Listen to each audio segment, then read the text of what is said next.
beautiful people, and welcome to the channel. My name is Aminat. If you are new here, please don't make it your last by subscribing to the channel. You love it here. And also to my returning subscribers, thank you so much for your support.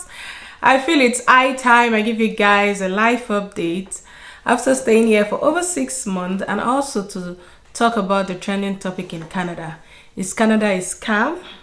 Is Canada actually worth relocating to? So if this is of interest to you, now let's dive right into the video. For context, as someone I see my face for the first time, I actually relocated here from Nigeria as a permanent resident via the express entry route.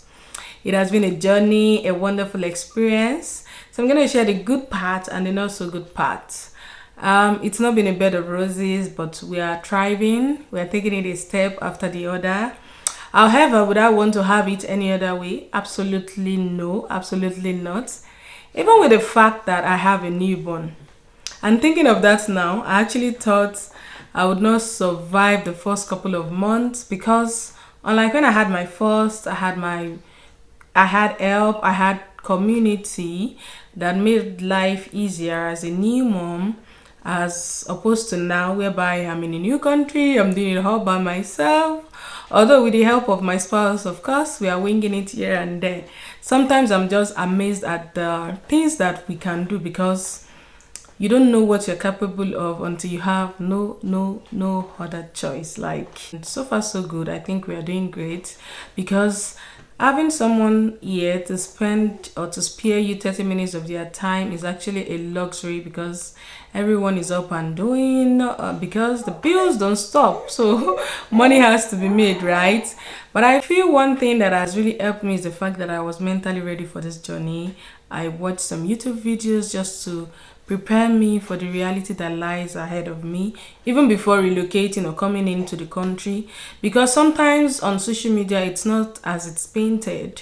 Like, this is the situation whereby the expectation versus reality is not the same. So in order for me to just avoid unmet assumptions or belief, I had to try and just watch some videos. And the one that I really enjoyed is that of Marina Esiri, whereby she explained the different phases an immigrant go through in a new country. For example, when you get your visa or you land in your new country, you're excited, you're all over the place, especially for someone that took longer period of time to accomplish this goal. And in our case, it took like 4 years. So you can tell I also experienced this, like, oh, at last, God will win, oh, now God will win. And then after a couple of weeks, reality will set in. This is even easier for someone that has soft landing. Soft landing that I mean is that probably in your province of choice, you have someone there that would help with settling in, getting you an accommodation, navigating the city, because it's not an easy task doing it all by yourself. So in a space where you don't have someone, you have to get an Airbnb before you get your apartment. Before you know it, your proof of fund is almost finished, and then reality sets in. Like, this is the phase whereby you start job hunting just to get something to keep you going. And this also comes in different phases. We have some people that are so fortunate to get jobs even before coming into the country. We have those that in a space of weeks or months, they get something doing. And then there are some that takes a longer period of time. For me, I am actually in the confusion phase. Like, I don't really know where and what to do. I don't know if I should switch career or just stick to my line and just do some certifications, but I'll be fine, right? And then moving on to the healthcare system. Like, personally, I was well treated and I didn't have to wait long hours, all thanks to the fact that I was pregnant. Yes, that was the saving grace. And even getting our family doctor was a breeze. Alhamdulillah for that. When I went to the hospital for delivery, the care and everything was superb. Like, I didn't want to leave. I was like, something. Madam, you'll be fine, you'll be alright, it's nothing. However, I feel the population bloom adds to the impact or the reason why people have to wait longer hours before they are being attended to, because there's also shortage in manpower. And healthcare here is 100% free.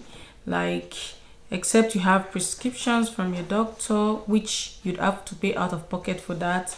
For delivery and everything, for the test, I didn't pay one kobo, like one dime didn't come out of my pocket. And that is just what we are talking about, a system that works. I actually feel that even as much as healthcare is 100% free, we're actually paying for it one way or the other through taxes or other fees, but it is 100% free. Now moving on to the weather. This it's nothing too serious actually. Now summer is over and we are in the season of fall. Yes, it's more chilly outside, and I heard it's also called like the pumpkin spice season. No wonder the last time I went to the stores, I saw pumpkin all over the place. I was like, okay, now this is it. And this also relates to the fact that the trees are changing color from green to yellow or even orange, and the color of the pumpkin is also orange or yellow. Yeah, that makes sense now. And then my skin is just misbehaving. It gets itchy, dry, that I need to moisturize as often as possible. And winter is not here. Oh, more. I pity myself, but I knew what I was getting myself into from the onset. I knew that Canada is a very cold country. So in order for me not to just rant and complain, I'd rather just devise solutions to that, and one of which is to layer up by getting the essential winter gears. And also I came in with a truckload of aboniki. This would also come in handy. And then the season of pepper soup. The next that I feel I should talk about is safety or security. All I can say is that Canada is by far a very safe country to live in. Back home, like padlocking the door was very important. I had to make sure the door was intact, like it was locked. Don't get me wrong, there's no perfect country, but so far so good. Canada is still quite okay. I can sleep peacefully at night. My mind is rest assured. There you get. Sorry for the cooing and the blind. I have my baby here, hence the reason why you'll be hearing some underground noise. We are doing it together, right? Doing it for the family.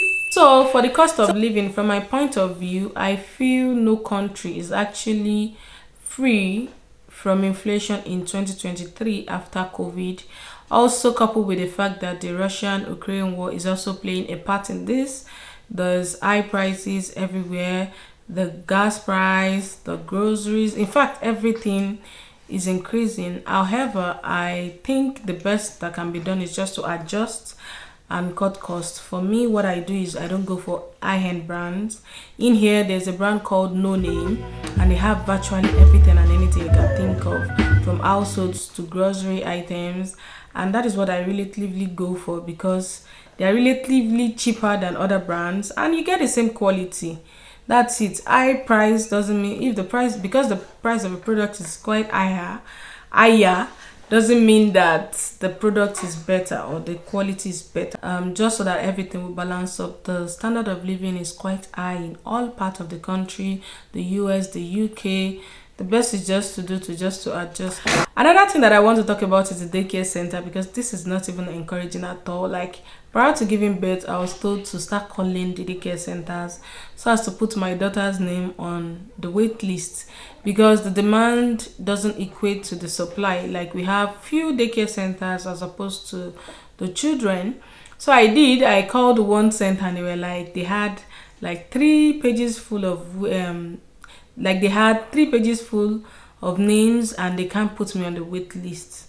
I called a couple of others, and one told me that I should call back in 6 months. The other said I should call back next year. But it's not easy getting one, but eventually I'm sure I would get one. And that's just it. We'll just try and manage our way through and find a way around it.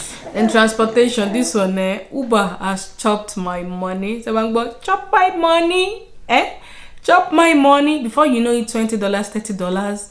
And the fact that this city, the city that I am in, Lethbridge, is not a very big one. So the transportation system is not quite encouraging. It's not as functional as probably in Ontario, whereby the buses come in 10 minutes or in even less. Here you have to wait like 30-40 minutes. So it's not quite encouraging, and hence the reason why you just need to be mobile. And before you get money to buy a car, it's not beans. and winter is coming. But all thanks to the fact that I'm not working for now, so I'm still at home with my child. To missing family and friends, being away is actually tough, but all thanks to technology whereby we can communicate, we can connect. The only thing that we need to adjust to is just the time difference, and I think here to Nigeria is about 7 hours now. And for people you love, you definitely have to compromise. Like I wake early to speak to those that I love, and the same is also reciprocated, like vice versa. We have to keep the communication gap open. So to Lagos traffic, this is me, mobile one free at last. Like this is a nightmare. Spending hours in the traffic. Before you know it, your lifespan is already shortened, and it's too stressful. So here the whole city is about 30 minutes or less, like you drive through. So far so good. The benefit of living in the same country is endless, especially for the future of your children and for those that value values such as education. Like Sophia came home and then she started telling me, oh, by the way, she attends a French immersion school, and then she was like, so comme ci comme ça, ça va mal ou ça va bien? I was like, oh my god, I started dancing. Give it to me, give it to me, mama. Like, she speaks English, now French is being added to it, and then she speaks Yoruba. Oh my god, it's just like, yes, this is it. This is what I am talking about. So for the future of the children, it's actually worth it. Weighing the pros and cons, was it the right decision? Yes. Has it been easy? No. Will it get better? Inshallah, definitely, by the special grace of God, by working towards our goal. And then knowing fully well that life is in stages, and also with the fact that I know that my child will get the best out of everything, it's enough to just keep us pushing. We know the situation back home, it wasn't easy. We know how many years we spent trying to balance things up, you get. In the end, it all depends on the reason why you relocated in the first place. For me, just to live in the same country where things actually work, and then for my children as well, and to enjoy life as life is meant to be enjoyed, right? I'll be happy if you can share the reason why you're planning to relocate, or for those of you that are here, why you actually relocated. So until next time, I see you. Bye.